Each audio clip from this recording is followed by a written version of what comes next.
Hello children, how are you all? I hope you all are fine and taking good care of yourself. Today I am again back with the explanation of the remaining part of English course book of Standard 8 Literature, that is chapter number 8, which we are going to continue today, that is through Grandpa's eyes. Today I'll explain you the rest part of this chapter. So before moving on to the chapter, let me tell you the short part which I explained in the previous video.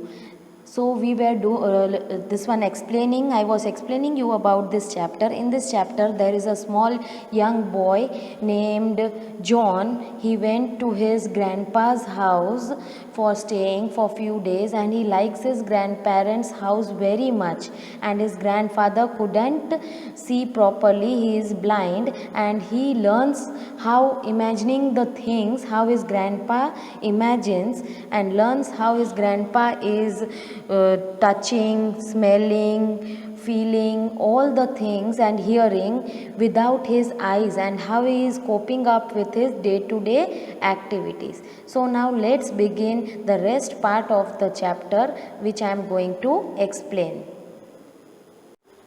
So after breakfast we ended, कहाँ हमने ख़त्म किया था कि उन लोग breakfast कर रहे थे. But after breakfast what happened? After breakfast I followed grandpa's path through the dining room to the living room, to the window that he opens to feel the weather outside, and to his cello in the corner. मतलब breakfast जब उनका ख़त्म हो गया, उसके बाद वो John उसके ग्रैंडपा के पीछे पीछे जा रहा था, चल रहा था.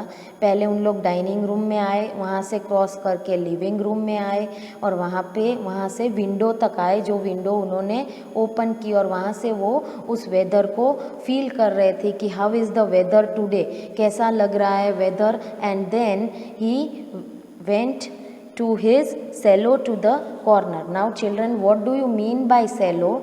Cello means it's a large violin like instrument. You can see over here in the picture, यहाँ पे आप देख सकते हो, ये बड़ा सा पहले के ज़माने में यूज़ होता था, एक वायोलिन टाइप इंस्ट्रूमेंट है.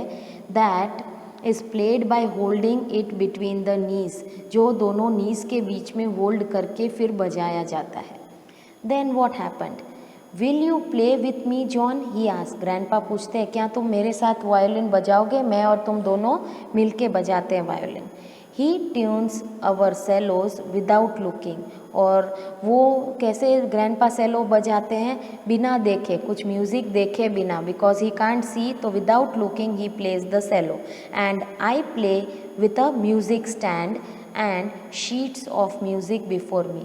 और ये you can see over here, देख सकते हो जॉन कैसे एक म्यूज़िक स्टैंड होता है, उसमें शीट्स ऑफ पेपर लगे होते हैं जिसमें म्यूज़िक टोन कैसे बजाना लिखा होता है. तो जॉन वो देख के बजाता है. I know all about musical notes. John को सारी म्यूज़िकल नोट्स के बारे में पता है कि कैसे नोट्स पढ़ के बजाया जाता है. I see them on the music sheets. वो म्यूज़िक शीट्स जो यहाँ पे लगी हुई है उसे देख के फिर बजाता है. But grandpa plays them, they are in his fingers. But grandpa ऐसे ही बजाते हैं और वो उनके फिंगर्स में ही है, मतलब उन्हें पता ही है कि कैसे बजाना है ना. कुछ शीट्स या कुछ देख तो वो नहीं पाते थे, तो उन्हें किसी चीज़ की ज़रूरत नहीं पड़ती थी. डायरेक्टली फिंगर्स से वो स्टिक लेके वो बजाने लगते थे. Then what happened? Listen, I will play a piece I learned when I was your age.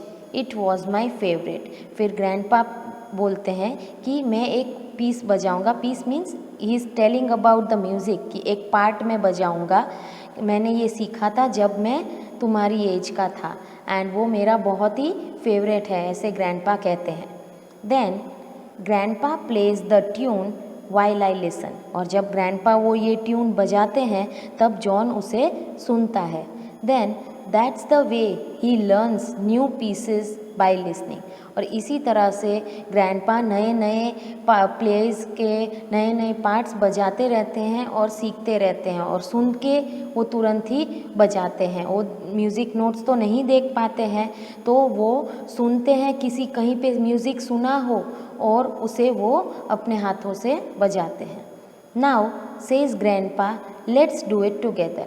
तो अब उन्होंने एक छोटा सा पार्ट उन्हें जॉन को उन्होंने सिखा दिया था। अब वो कहते हैं जॉन को, अब हम दोनों साथ में ये बजाते हैं। लेटर, और ये सब जब ख़त्म हो जाता है उसके बाद वी वॉक आउटसाइड, वो ग्रैंडपा और जॉन दोनों बाहर चलने जाते हैं।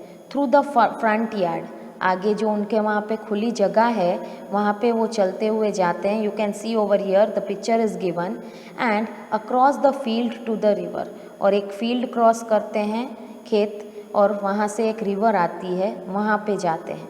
Then grandpa has not been blind forever, grandpa बहुत टाइम बाद कुछ समय से ब्लाइंड हुए थे, पहले से वो ब्लाइंड नहीं थे। He gently takes my elbow as we walk so that I can help show him the path, और धीरे से ग्रैंडपा उसका हाथ पकड़ते हैं ताकि मैं उन्हें चलने के लिए वो रास्ता दिखा सकूं। सो ये पूरी स्टोरी जॉन इज़ नरेटिंग कि क्या क्या उसके साथ हुआ, उसके ग्रैंडपा कैसे थे, क्या था, कैसे वो करते थे सब चीज़ें, और उसके बारे में he is telling us about that.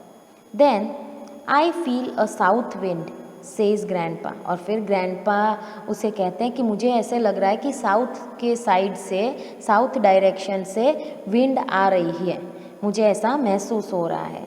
So you from this you can imagine कि how blind people can know about all the things. जैसे हम लोग आंखें खोल के भी हम कभी कभी नहीं महसूस कर पाते हैं, ऐसी चीज़ें ब्लाइंड लोग कर दिखाते हैं। They can even read, they can even feel, they can taste and say कि ये कौन सी चीज़ें हैं। This type of things, they are very sensible, दूसरे सब सेंस उनके बहुत ही अच्छे से काम करते हैं। They can feel everything. I can tell which way the wind is blowing because, फिर ग्रैंडपा कंटिन्यू करते हैं, वो कहते हैं कि मैं बता सकता हूँ कि विंड किस तरफ से आ रही है, बिकॉज किस वजह से। I see the way the tops of trees lean, क्योंकि पहले भी मैं ऐसे ही देखता था, जब देख पाता था तब जिस बाजू ट्रीज़ बेंड होते हैं उस तरफ से हवा आती है, तो we can say like that. तो ग्रैंडपा टेल्स, तो ये लड़का कह रहा है कि मैं देख के बता सकता हूँ, बट ग्रैंडपा कैसे बताते हैं, फील करके बताते हैं। तो ग्रैंडपा इज़ टेलिंग कि this one, the boy was telling कि आई कैन ऑल्सो से, कि वो भी बता सकता है कि विंड किस तरफ से आ रही है, वो ट्रीज़ के टॉप्स जिस साइड पे बेंड होते हैं उसे देख के। बट ग्रैंडपा टेल्स कि by the feel of the Medo grass, जो नीचे जो पैरों के पास जो ग्रास उन्हें लग रही थी वो फील करके वो बता सकते हैं। By the way his hair blows against his face, और उनके जो हेयर है, उनके बाल फेस पे किस बाजू बेंड ब्लो हो रहे थे, उसे फील करके ही वॉज टेलिंग कि ये विंड साउथ साइड से आ रही थी। Then what happens when we come to the river bank, फिर दोनों ग्रैंडपा और जॉन रिवर बैंक पे आते हैं। I see a black bird with a red patch on its wing sitting on a tree, फिर जॉन एक bird को देखता है जिसके बर्ड के बॉडी पे एक रेड पैच है ऑन इट्स विंग्स पे, एंड वो ट्री पे बैठा हुआ था। तो विदाउट थिंकिंग, वो कुछ सोचे बगैर, क्योंकि बच्चे बहुत एक्साइटेड होते हैं, सो वो कुछ सोचे बगैर ही is telling I point up my finger, उसे याद नहीं रहा कि उसके ग्रैंडपा देख नहीं सकते, वो तुरंत ही फिंगर पॉइंट आउट करता है। And ask what is that bird grandpa, I ask excitedly, एकदम एक्साइट होके वो कहता है कि ये कौन सा बर्ड है grandpa. Conkaree the bird calls to us, और तभी वो बर्ड की आवाज़ आती है। दैट टाइम, तुरंत ही ग्रैंडपा उसे रिप्लाई करते हैं, a red winged black bird, says grandpa promptly, और देन ग्रैंडपा तुरंत ही रिप्लाई करते हैं कि रेड विंग्ड ब्लैक बर्ड है। यहाँ पे you can see the picture of that bird, one red patch is there on the wings. Promptly means without delay, तुरंत ही रिप्लाई करते हैं। He can't see my finger pointing, उन्होंने वो तो देख नहीं पा रहे थे जी जो बर्ड को मैंने पॉइंट आउट किया था, but then also on hearing the sound of the bird directly he replies the name of the bird, but he hears the song of the bird. This way you can imagine how blind people can be more properly and बहुत अच्छे से हमसे भी अच्छे से उन सब चीज़ों को जान पाते हैं. So dear children, here we have completed page number 3. So let me ask you few questions related to this page. So my first question is, where did Grandpa and John go after their breakfast?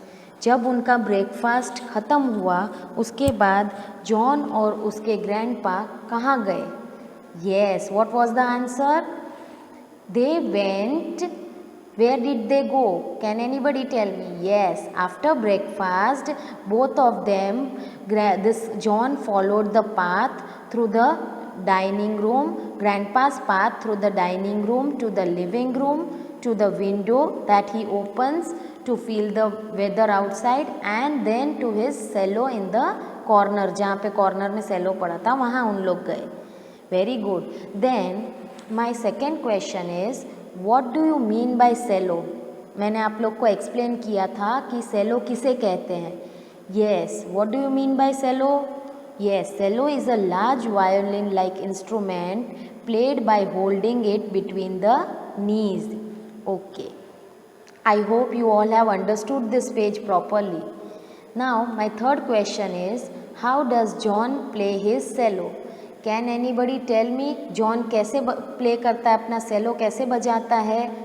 Yes, how does he plays his cello? He plays with a music stand and sheets of music notes लेके, उसके सामने जो notes पड़ी हो उसे लेके then he plays his cello. Now my fourth question is, how can grandpa tell about the wind blowing? Can anybody tell me कि grandpa कैसे बताते थे कि वो wind चल रही है? How can grandpa tell the wind which is blowing? Yes, grandpa tells by feeling the meadow grasses and by the way his hair blows against his face. Yes.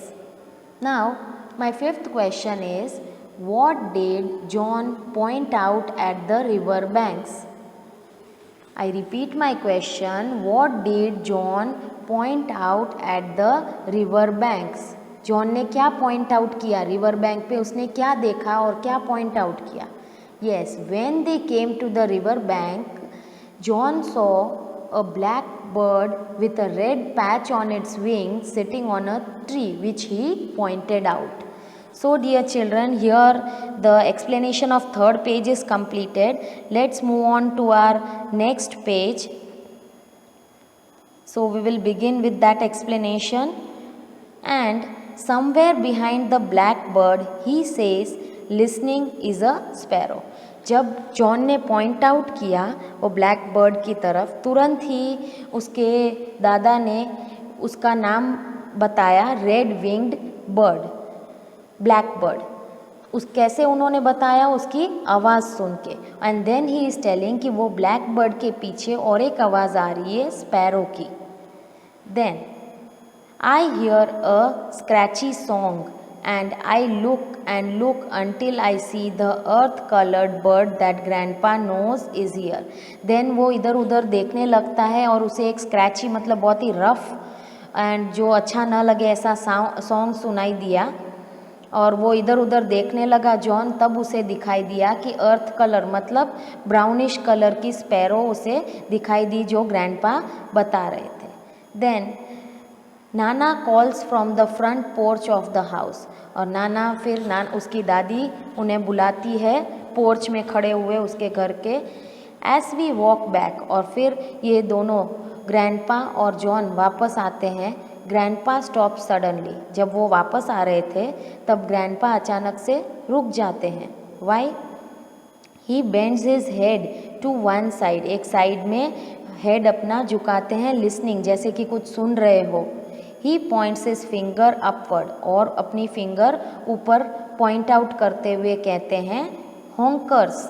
He whispers, होंकर्स नाम लेते हैं। Honkers क्या है dear children? Here the meaning is given, it's a greyish brown wild geese that make a loud harsh sound. एक greyish brown colour का greyish brown का colour का wild geese होता है जो बहुत ही रफ और ख़राब आवाज़ उसकी आती है, तो उन्हें वो सुनाई देती है और वो कहते हैं, बोलते हैं होंकर्स। आई लुक अप, और तुरंत ही जॉन ऊपर देखता है, and see a flock of geese high in the clouds flying in a V shape. और तब उसे क्या दिखाई देता है? बहुत ही ग्रुप ऑफ, फ्लॉक किसको कहते हैं? फ्लॉक ऑफ गीज, गीज का जो ग्रुप होता है, we use the collective noun flock, तो उसे वो दिखाई देता है ऊपर क्लाउड्स में एक वी शेप फॉर्म करते हुए, उड़ते हुए। Then we walk back to the house, और वापस उन लोग घर की तरफ जाते हैं। Where Nana is painting chairs, जहाँ पे उसकी दादी चेयर्स को पेंट कर रही थी। ग्रैंडपा स्मेल्स द पेंट, और जैसे ही वहाँ पहुँचते हैं तो ग्रैंडपा को किस चीज़ की स्मेल आती है? पेंट की। What colour Nana? He asks. Again गेसिंग गेम शुरू हो गया। वो कहता है, ही asks I can not smell the colour, तो वो कहता है आई कैन नॉट स्मेल, मुझे स्मेल नहीं आती है, वो कलर की स्मेल नहीं आ रही है। कौन सा कलर है? Blue like the sky, I tell him smiling. Blue like the colour of grandpa's eye. फिर जॉन उन्हें रिप्लाई करता है कि blue like the sky. John कहता है हंसते हुए कि ब्लू लाइक द स्काई, जैसा ब्लू है वैसा ब्लू कलर है। And blue like the colour of grandpa's eyes, nana says. और उसकी दादी हंसते हुए कहती है कि जैसे तुम्हारे ग्रैंडपा की आईज का कलर ब्लू है वैसा colour. Then we drink tea on the porch, और बाहर जो वरांडा था, पोर्च में बैठे हुए उन लोग चाय पीते हैं।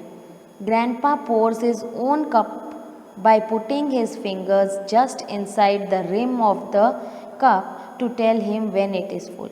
ग्रैंडपा देखते नहीं है बट देन ऑल्सो खुद से ही वो अपना कप भरते हैं। कैसे भरते हैं? रिम मतलब ऊपर के ये जहाँ पर कप फिनिश होता है वहाँ पे अपनी उंगली रख के वो कप भरते हैं, और ताकि उन्हें पता चल जाए कि कप भर गया है। But he never Burns his finger, but वहाँ उंगली रखने के बाद भी कभी उन्हें वहाँ पे गरम नहीं लगा, अपनी फिंगर को उन्होंने बर्न नहीं किया है, क्योंकि जैसे जैसे चाय ऊपर आती है तो उसकी वेपर्स जैसे उनको टच करती है उस हिसाब से उनको लगता है अब कप भरने आए, इसलिए उनकी उंगली तक वो नहीं टच होती थी।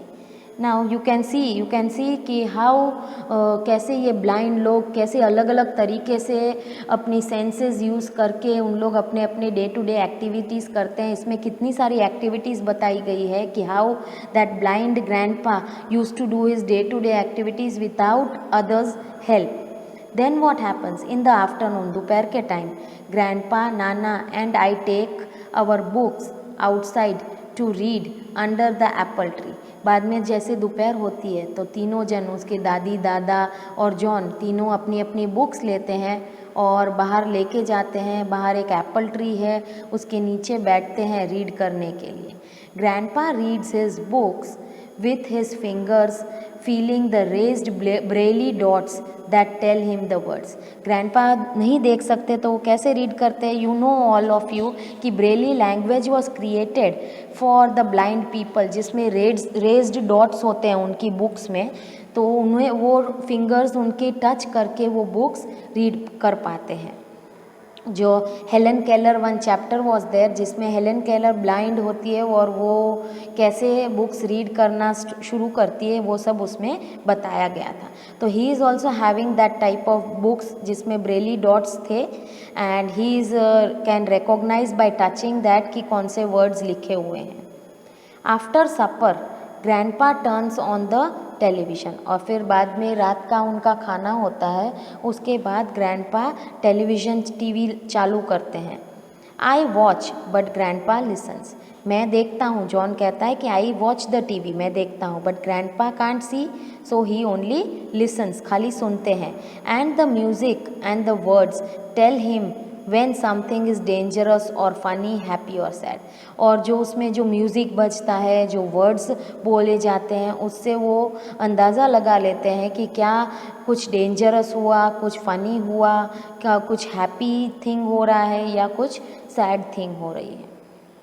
After that somehow grandpa knows when it is dark.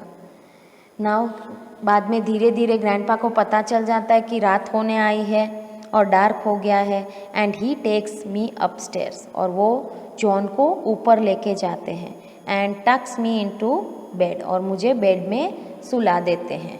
He bends down to kiss me, his hands feeling my head, और फिर उसके हैंड से उनके हैंड्स मेरे हेड को फील करते हैं और वहाँ पे वो उसे किस करते हैं सुलाते हुए। You need a haircut John, और फिर वो जॉन के बालों में जब उंगलियां घुमाते हैं तो उसे वो कहते हैं कि तुम्हारे बाल बहुत ही बढ़ गए हैं, you need a haircut, तुम्हें करवाने की ज़रूरत है।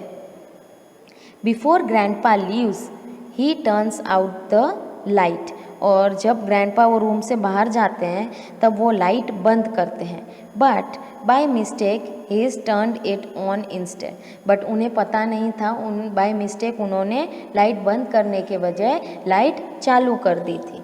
Then what happens, I lie for a moment after he is gone, और वो जब चले जाते हैं 5 मिनट तक जॉन नहीं हिलता है और तब तक वो चले गए होते हैं। Smiling before I get up to turn off the light, हंसते हुए ही गेट्स अप, हंसता है। I lie for a moment after he is gone, हंसते हुए वो थोड़ी देर सोता रहता है और बाद में ही गेट्स अप, वो खड़ा होके लाइट बंद कर देता है। Then when it's dark for me, जब जॉन के लिए डार्क है तो उसके दादा के लिए तो वैसे भी डार्कनेस ही थी। The way it's dark for grandpa, जैसे ग्रैंडपा के लिए पूरा डार्क था, अब जॉन के लिए भी वो डार्क हो चुका था।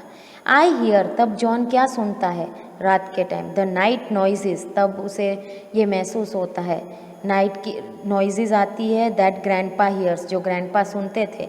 The house creaking, house creaking means creaking you can see making a long squeaking harsh sound, बहुत ही खराब आवाज़ सुनाई देती है। The birds singing the last songs of the day, last song उसे सुनाई देते हैं बर्ड्स के, जो रात के टाइम आते हैं। और हाउस क्रीकिंग मीन्स हाउस में जो थोड़ी बहुत कचर पचर आवाज़ आती रहती है वैसी। The wind rustling, rustling you can see the meaning making small soft sound, जैसे सॉफ्ट साउंड आती है विंड की वैसी आवाज़ सुनाई देती है। The leaves, rustling the leaves मतलब लीव्स को जो हिलाती है। In the tree outside my window, जो उसके विंडो के बाहर ट्री दिखाई देता है, उस वो विंड जब आती है तब कैसे पत्तों की आवाज़ आती है वो उसे सुनाई देती है। Then all of a sudden I hear the sounds of geese overhead, और जो वो गीज थे उसकी अचानक से आवाज़ आती है ऊपर छत पे से। They fly low over the house, जो हाउस के ऊपर से नज़दीक होते हुए उड़ते हैं, उनकी आवाज़ है। Then what happens, grandpa I can softly hoping his heard them too, ऐसे धीरे से ग्रैंडपा जो धीरे से वो बोलता है सॉफ्टली एकदम, ऐसा लगा कि शायद ग्रैंडपा ने सुना हो। हॉन्कर्स ही कॉल्स बैक, और तब बाजू के रूम से ग्रैंडपा उसे उस जवाब देते हैं, हॉन्कर्स की आवाज़ है। तब go to sleep John says nana, और तुरंत दादी कहती है गो टू स्लीप जॉन, अब रात हो चुकी है, सो जाओ। Grandpa says her voice smiles to him, और ग्रैंडपा कहते हैं कि ऐसे लगता है कि दादी थोड़ा हंसते हुए बोल रही है। आई टेस्ट इट, और फिर तब जॉन फिर से बोलता है what, I call to her, उनसे पूछता है क्या बोला आपने, तुरंत ही। I said go to sleep she answers, और तब दादी जवाब देती है मैंने कहा सो जाओ अब। शी सेज इट स्टर्नली, थोड़ा गुस्से होते हुए। But grandpa is right, but grandpa सही थे, वो गुस्से में नहीं थी, हंसते हुए ही। Her voice smiles to me, उसके आवाज़ से लगता है कि वो थोड़े हंसते हुए बोल रही है। I know because I am looking through grandpa's eyes, और तब अगेन ही इज़ टेलिंग कि मुझे पता है, मैं ग्रैंडपा की आँखों से देख रहा हूँ अभी। So who is the author of this chapter, is Patricia McLellan. Now dear children, on the understanding of this last part I would like to ask you again few questions. Now this author, she has written this chapter, Patricia McLan. Now about the author first I'll explain, then I'll ask you few questions on the understanding of your chapter. Now Patricia McLan, she was born in 1938 and is an American children's writer. America में she is writing for children only, related to children only. She is best known for her novel. उनका बहुत ही एक प्रसिद्ध novel है, कौन सा? सारा, plane and tall, ये नॉवेल है. Winner of the Newbery medal, उन्हें ये मेडल भी मिला है, Newbery medal. She is also the author of many beloved picture books, कुछ बहुत ही पिक्चर बुक्स उन्होंने लिखी हुई है, उसके भी वो ऑथर है. Many of which she co-wrote with her daughter, जो उन्होंने अपने डॉटर एमिली से मिलके लिखी थी. And she lives with her family in Massachusetts, USA. ये एक जगह है यूएसए में, वहाँ पे वो रहती है. Okay, now dear children, I would like to ask you few questions related to the previous page which I explained you. So, dear children, my first question is, what did John see high in the clouds? I repeat my question, what did John see high in the clouds? क्या देखा John ने ऊपर, जब दादा ने कहा honkers, तो that time what did he see? ऐसे जैसे ही उसने ऊपर देखा तो उसे क्या दिखाई दिया? यस, ही सॉ, तुरंत ही उसने ऊपर देखा, he saw a flock of geese high in the clouds flying in a V shape. Yes. My second question is, how does grandpa pour his own cup of tea? I repeat my question, how does grandpa pour his own cup of tea? grandpa अपनी cup of tea, जो cup भरते थे, वो कैसे भरते थे? Yes, grandpa poured his own cup of tea by putting his finger just inside the rim of the cup to tell him when it is full, and he never burnt his fingers. My third question is, how does grandpa reads his book? Can anybody tell me, how does grandpa reads his book? कैसे grandpa books read करते थे? Yes, grandpa read his books with his fingers, feeling the raised braille dots that tell him the words. Very good. Now my fourth question is, what does grandpa do when it is dark? जब dark हो जाता था, that time grandpa क्या करते थे? I repeat my question, what does grandpa do when it is dark? That time. So the answer is, when it was dark, he took John upstairs and tucked him into the bed, and then he bended down to kiss him with feeling his hands on his head. Now the last question is, what does John hear at night? I repeat my question, what does John hear at night? रात में John को dark होने के बाद कौन सी आवाज़ें सुनाई देती थी? Yes, John heard the house creaking, the birds singing, the last songs of the day, the wind rustling the leaves in the tree outside his window, and suddenly one more sound he heard of the geese overhead, which were flying very low near the house. Now dear children, here we end up our chapter explanation. This was the second part of the chapter. I hope you would have understood the whole chapter properly. So watch both the parts, both the videos, part 1 and part 2 of this chapter, and read the summary properly. Read the chapter twice so that the whole story will be understandable to you all. So thank you dear children.